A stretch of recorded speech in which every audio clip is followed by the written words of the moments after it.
अस्सलामुअलैकुम, खुशामदीद। ये molar volume, जिसका फॉर्मूला ये होता है कि volume is equal to mole multiply by 22.4 dm cube. तो कैसे आए ये भी हम चेक करते हैं कि फॉर्मूले का वजूद कैसे आया। फिर 22.4 डीएम क्यूब को हम ड्राइव भी करेंगे कि ये ही वैल्यू क्यों आई है, कहाँ से आई है। आज अंडे को हमने वॉल्यूम पे ले लिया, ठीक है। मतलब दुकान में जाके आप बोले कि अंडा लीटर में दे दीजिए, 2 लीटर मुमकिन नहीं है। सिर्फ इमेजनरी पढ़ाने के लिए ये जो कितने का निकल कर आया, 1 डजन का वॉल्यूम निकल कर आया है, तो आप इसको कह सकते हो डजनर वॉल्यूम। देखो बन गया वो वाला फॉर्मूला, ऊपर वाला। ये फॉर्मूला और ये फॉर्मूला कहाँ की, दोनों एक ही है, सेम फॉर्मूला है। बोलोगे सर इतना आसमान जमीन का फर्क नजर आ रहा है। All ideal gas molar volume किसको कहा जा रहा है, यही जो नंबर निकल कर आता है ना, इस वॉल्यूम को हम मोलर वॉल्यूम कहते हैं। यहाँ पर ये वॉल्यूम भी क्या कहला रहा है, मोलर वॉल्यूम। अस्सलाम वालेकुम, क्या हाल है। अच्छा, प्रीवियस वीडियो में न्यूमेरिकल वगैरह हमने मोल वगैरह का सारा कर लिया था, मोल का कॉन्सेप्ट वगैरह भी देख लिया था, मोलर मास भी देख लिया, एटॉमिक मास भी देख लिया, मॉलिक्यूलर मास भी देख लिया, फार्मूला मास भी देख लिया, एवोगाड्रो नंबर भी हमने देख लिया। एक अदद और चीज़ रह गई है, मोलर वॉल्यूम, जिसका फॉर्मूला ये होता है कि volume is equal to mole multiply by 22.4 dm cube. दो फॉर्मूला पीछे देख कर आए थे कि mole is equal to mass upon molar mass, और एक फॉर्मूला था नंबर ऑफ एटम या नंबर ऑफ मॉलिक्यूल या नंबर ऑफ फॉर्मूला यूनिट। तीनों का फॉर्मूला सेम था, mole multiply by N Avogadro number. अगर वो वीडियो नहीं देखी है तो लिंक डिस्क्रिप्शन में मौजूद है, वहां जाकर आप देख सकते हो। एक आखिरी छोटा सा और हिस्सा रह गया मोलर वॉल्यूम का, ताकि कुछ एक आख न्यूमेरिकल इससे भी पेपर में आ जाता है। तो मोलर वॉल्यूम ये अच्छा, ये याद रखिएगा, जो मोलर वॉल्यूम बात कर रहे हैं, ये फॉर्मूला सिर्फ और सिर्फ गैस के लिए वैलिड है, ये सॉलिड और लिक्विड के लिए काम नहीं करेगा। प्रीवियस फॉर्मूला तो सबके लिए था, सॉलिड हो, लिक्विड हो, गैस हो, तीनों के अंदर काम करता है। ये जो मोलर वॉल्यूम है स्पेशली वॉल्यूम गैस के लिए काम करता है। ये रहा यहाँ पे लिखा हुआ भी, volume of all ideal gases. तो आइडियल लिक्विड, आइडियल सॉलिड तो हमारे कोर्स में फिलहाल है नहीं। तो कैसे आया ये भी हम चेक करते हैं कि फॉर्मूले का वजूद कैसे आया। फिर 22.4 डीएम क्यूब को हम ड्राइव भी करेंगे कि ये ही वैल्यू क्यों आई है, कहाँ से आई है। अच्छा, इसको समझने के लिए दोबारा से वही हम अंडे और आज हम सिर्फ अंडे से ही काम चला लेंगे, केला और कीनू की जरूरत नहीं पड़ेगी। 1 मोल इक के अंदर हमें पता है 12 पीस होता है, ये पहले भी चेक कर चुके। अब अंडा का वजन में भी कभी मिलता नहीं है, लेकिन हमने उस टाइम पढ़ लिया था कि अंडे को हमने 120 ग्राम पढ़ लिया। आज अंडे को हमने वॉल्यूम पे ले लेते हैं कि वॉल्यूम जो मिलना ही मुश्किल नहीं है, कि मतलब दुकान में जाके आप बोले कि अंडा लीटर में दे दीजिए, 2 लीटर मुमकिन नहीं है। सिर्फ इमेजनरी पढ़ाने के लिए, ताकि आपको समझने में थोड़ी सी आसानी हो जाए। मान लो कि इसका वॉल्यूम है वन, अच्छा 1 मोल नहीं लिखना था, 1 डजन लिखना था ना यहाँ पे, 1 डजन एग में। तो 1 डजन एग का जो वॉल्यूम है, लेट सपोज वो वॉल्यूम आ गया हमारे पास, वॉल्यूम जो आया है, वॉल्यूम ऑफ 1 डजन एग। 1 दर्जन अंडे का जो वॉल्यूम हमने निकाला है, जो कि बहुत मुश्किल काम है, ऐसा निकल नहीं सकता है, तो उसका वॉल्यूम मान लो निकल कर आ गया 50, और वॉल्यूम का यूनिट यही होता है, डीएम क्यूब होता है। अच्छा, एक और चीज प्रीवियस टाइम पे बताया था, डीएम क्यूब का हो या लीटर का हो, एक ही चीज है, बच्चे भूल जाते हैं। डीएम क्यूब होता है एक टर्म केमिस्ट्री के अंदर, और एक सीएम क्यूब भी चल रहा होता है, ये मैट्रिक सिस्टम का है। डीएम क्यूब, सीएम क्यूब, और फिर लीटर और मिलीलीटर भी होता है। तो आपको उस टाइम भी पता है, दिल जब आप पीछे करते हुए आ रहे थे, अगर आप लोगों ने केमिस्ट्री के आदाब वाले प्लेलिस्ट में देखा होगा, वहां पे numerics of mass and volume का कन्वर्जन था, लिंक उसका भी डिस्क्रिप्शन में ऐड कर दूंगा। तो वहां से आपको दिल डी फॉर डीएम क्यूब है, तो एल फॉर लीटर, तो डीएम क्यूब और लीटर एक चीज है, ठीक है। और सेंटीमीटर क्यूब वाला फिर कौन सा होना चाहिए, एमएल होना चाहिए। फिर इनके दरमियान का रिलेशन भी बताया, कन्वर्जन। अगर वहां पर वीडियो देखी तो डाउ मेडिकल कॉलेज के डीएम क्यूब से सीएम क्यूब में जाने के लिए हम सहारा लेते हैं मल्टीप्लाई का। तो ये सारा उस वीडियो के अंदर पूरा डिटेल में किया हुआ है, वहां जाके आप देख लो। फिलहाल आपके सामने बताना ये था कि डीएम क्यूब को हम लीटर भी कह सकते हैं, 550 डीएम क्यूब कहें, या हम इसको कह दे 50 लीटर। अब ये जो है ना, ये जो कितने का निकल कर आया, 1 डजन का वॉल्यूम निकल कर आया, तो आप इसको कह सकते हो डजनर वॉल्यूम, DOZN, डजनर वॉल्यूम। जैसे वहां पर 1 डजन का जो मास निकला था, तो वहां पे हम डजनर मास हमने नाम दिया था, तो यहां पर हमने क्या नाम दे दिया, डजनर वॉल्यूम। ये एक के लिए निकल कर आया है वॉल्यूम। अगर मैं बोल दूं कि भाई अगर हमारे पास हो volume is equal to 2 dozen के लिए निकालो, तो आप बोलोगे सर 1 का 50 और 2 का 100 हो जाना चाहिए। यानी कि आप क्या करोगे, 2 मल्टीप्लाई बाई डजनर मास, DOZT, डजनर मास, सॉरी डजनर मास नहीं, डजनर वॉल्यूम होगा, ठीक है। तो ये हो जाएगा वॉल्यूम।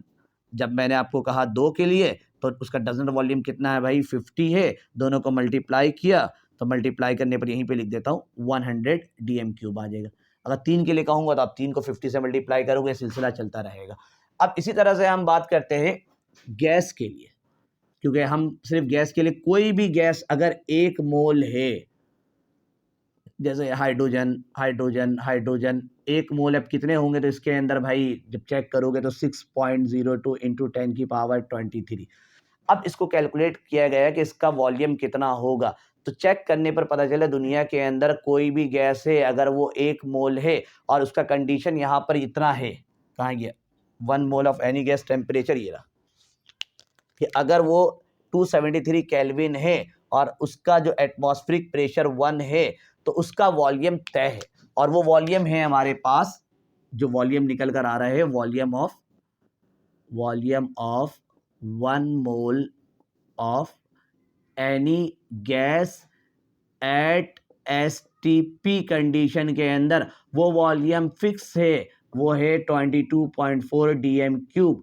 कोई भी गैस इसके अंदर लाके आप ऐड कर दीजिए, वहाँ 1 मोल ऑफ H2 किया है, अगर आप O2 कर दो, N2 कर दो, दुनिया भर का कोई भी गैस कर दीजिए, ये वैल्यू चेंज नहीं होती है, ये वैल्यू सेम है एसटीपी कंडीशन के अंदर। एसटीपी का मतलब लिख देता हूँ, कुछ बच्चे इसका फुल फॉर्म नहीं जानते हैं, तो एस मतलब होता है स्टैंडर्ड, हाँ स्टैंडर्ड, टी मतलब है टेम्परेचर और पी मतलब प्रेशर, तो ये है। और स्टैंडर्ड टेम्परेचर जो होता है और स्टैंडर्ड प्रेशर होता है 1 atm, और स्टैंडर्ड टेम्परेचर जो होता है वो होता है 0 डिग्री होता है, और डिग्री से केल्विन में जाने के लिए, क्योंकि सारा कैलकुलेशन केल्विन में स्केल में ही किया जाता है, तो डिग्री को जब कन्वर्ट करते हैं तो 0 + 273 ये हो जाता है 273 केल्विन।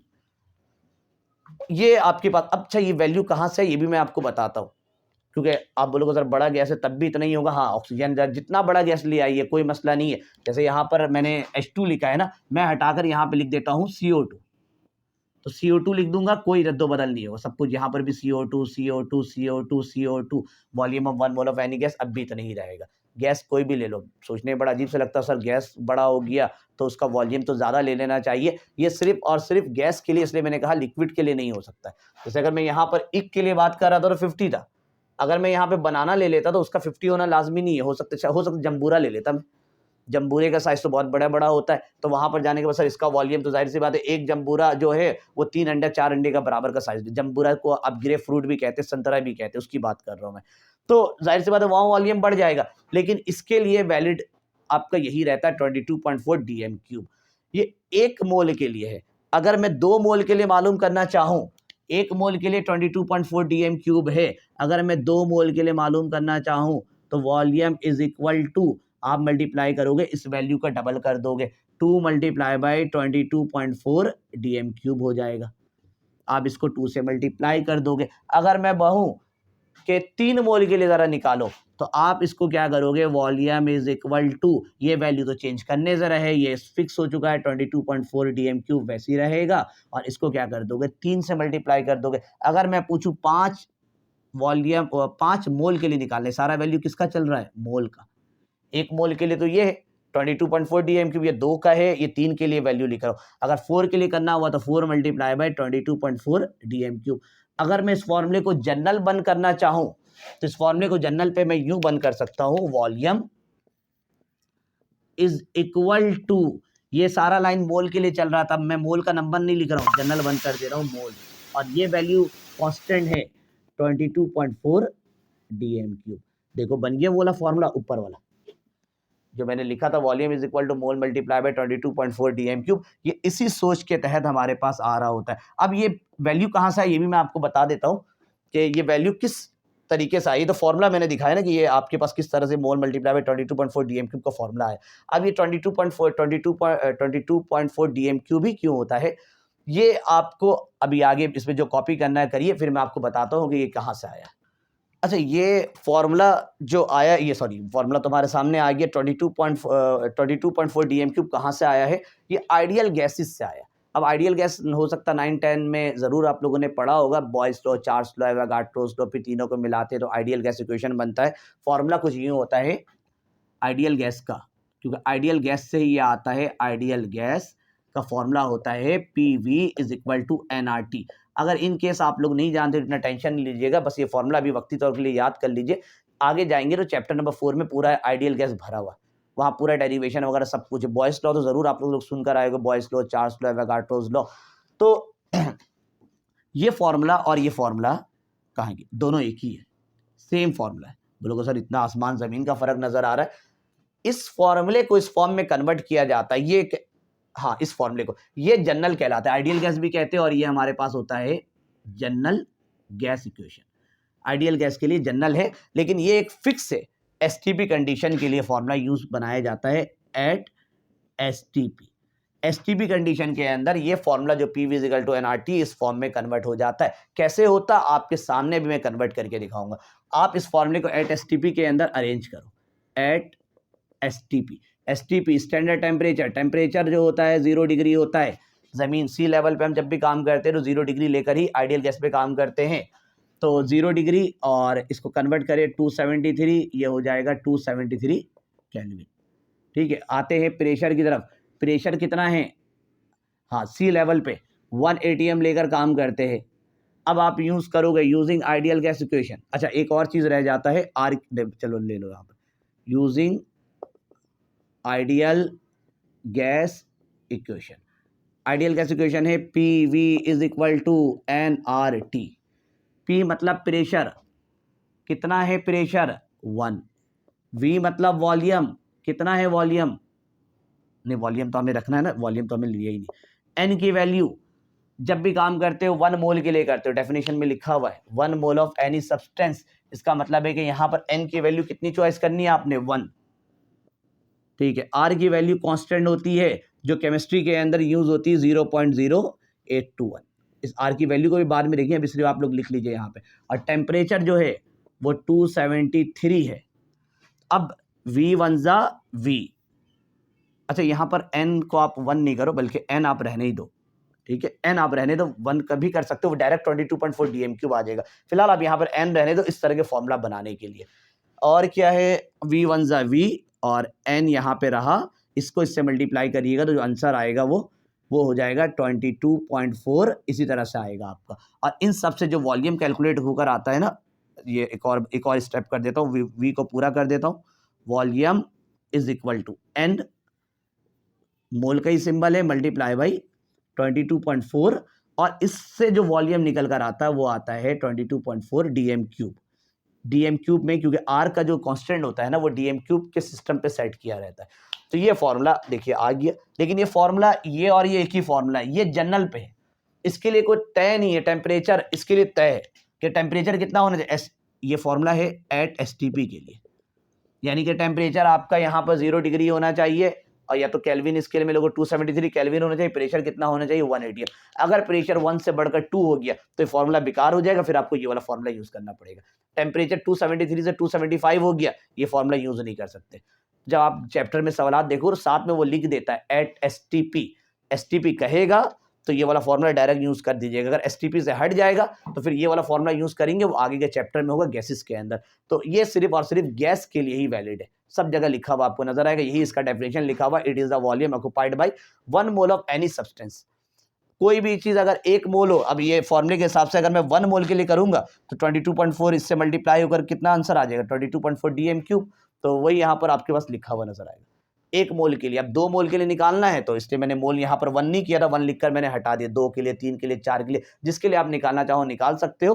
तो ऑक्युपाइड का मतलब होता है जगह घेरना, by 1 mole of any substance at 0 degree और 273 केल्विन। एनी सब्सटेंस से आपके पास एक चीज क्लियर हो रहा है कि भाई कोई तय नहीं कर रहा है एनी सब्सटेंस, लेकिन एनी सब्सटेंस वो कैसा होना चाहिए, गैस का ही होना चाहिए, गैस के अलावा कुछ और नहीं होना चाहिए। तो एनी सब्सटेंस एट 0 डिग्री और 273 केल्विन, टेम्परेचर और प्रेशर कितना होना चाहिए, ये टेम्परेचर को थोड़ा यहाँ तक कर दूँ, पूरा एक साथ सेंटेंस है कि temperature 0 degree 273 kelvin temperature and 1 atm pressure. और molar volume of all ideal gas, molar volume किसको कहा जा रहा है, यही जो नंबर निकल कर आता है ना, इस वॉल्यूम को हम मोलर वॉल्यूम कहते हैं। यहाँ पर ये वॉल्यूम भी क्या कहला रहा है, मोलर वॉल्यूम कहला रहा है। तो ये आपके पास एक छोटा सा और थ्योरी था, किस तरह से फॉर्मूला वजूद में आया आपके सामने पेश कर दिया है। इसके बाद हम इसके कुछ अगली वीडियो में आपको 1-2 न्यूमेरिकल करवा दूंगा, और न्यूमेरिकल के बाद हम चलेंगे, अगला टॉपिक बहुत इंपॉर्टेंट है स्टोइचियोमेट्री के अंदर। तो मिलते हैं अगले वीडियो में, तब तक के लिए अल्लाह हाफिज़।